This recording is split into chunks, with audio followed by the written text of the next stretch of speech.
Once upon a time in a faraway land, lived two brothers named Ali Baba and Cassim. They were as different as the sun and the moon. Ali Baba was a kind woodcutter.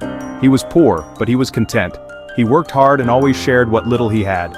Cassim, on the other hand, was greedy and selfish. He had married a wealthy woman and lived a life of luxury.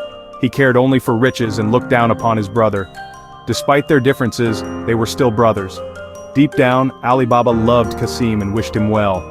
He often visited Cassim's grand house, hoping to share a meal and stories. However, Cassim and his wife always treated Ali Baba with disdain, reminding him of his poverty. Ali Baba would leave their house disheartened, the weight of their scorn heavy on his heart. He couldn't understand why his own brother couldn't see beyond his simple clothes and meager possessions. One sunny morning, as Ali Baba was gathering wood in the forest, he heard the sound of horses approaching. He quickly hid behind a tree, fearing it might be bandits. Peeking cautiously, he was astonished to see a group of 40 men on horseback. They were no ordinary travelers, though. They were fierce-looking men, their faces hidden behind thick beards, their saddlebags bulging with what looked like stolen goods. Ali Baba watched in fear and fascination as the riders approached a massive rock. The leader, a burly man with a cruel scar across his face, shouted a strange command, "Open Sesame!" To Ali Baba's surprise, the rock face trembled, and a hidden entrance appeared. The riders dismounted and disappeared into the darkness, leaving Ali Baba trembling behind his tree. Ali Baba's heart pounded in his chest. What had he just witnessed? Curiosity and a touch of fear warred within him. He had heard whispers of a notorious band of thieves who plagued the land, but he had never imagined he would stumble upon their hiding place. The thought of the riches they must have hidden within that cave was tempting, but his honest nature held him back. After the last of the thieves disappeared into the cave, and the sound of their horses' hooves faded away, Ali Baba cautiously approached the rock face. He hesitated for a moment, then took a deep breath and whispered, "Open Sesame." The rock rumbled and groaned, and the entrance slowly swung open, as if inviting him in. Gathering his courage, Ali Baba stepped inside. The cave was dark and musty, the air thick with the scent of dust and something else he couldn't quite place. As his eyes adjusted to the dim light filtering in from the entrance, he gasped. The cave was filled with treasures beyond his wildest dreams. Piles of gold coins glittered under the faint light, shimmering silks and satins were stacked high, and precious jewels sparkled like stars in the darkness.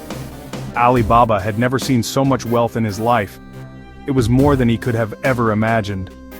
For a moment he stood there, speechless, completely overwhelmed by the sight. He had been right.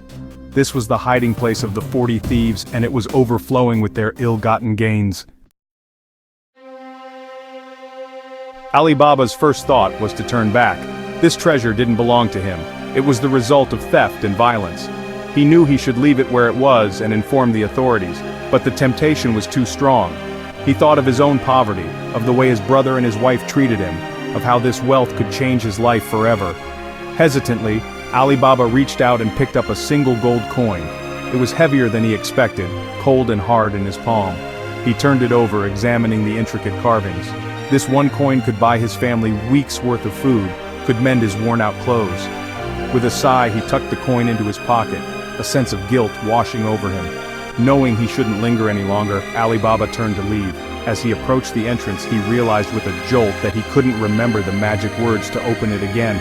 Panic welled up inside him. He was trapped. He tried to retrace his steps, whispering every word that came to mind, but the rock face remained stubbornly shut. Desperately, Ali Baba racked his brain, trying to recall what the leader of the thieves had shouted. He could almost hear the rough voice echoing in the cavern. Then it hit him. "Open Sesame!" he cried out, his voice echoing off the cave walls. The heavy stone door shuddered and slowly swung open, revealing the bright sunshine and the familiar forest beyond. Relieved and shaken, Ali Baba hurried out of the cave. He quickly covered the entrance with branches and leaves, concealing it as best he could. He then rushed back home, his mind racing. The weight of the gold coin in his pocket was a constant reminder of the secret he now carried. He couldn't tell anyone, not even his wife, for fear of what might happen. Meanwhile, news of Ali Baba's good fortune spread quickly through the village.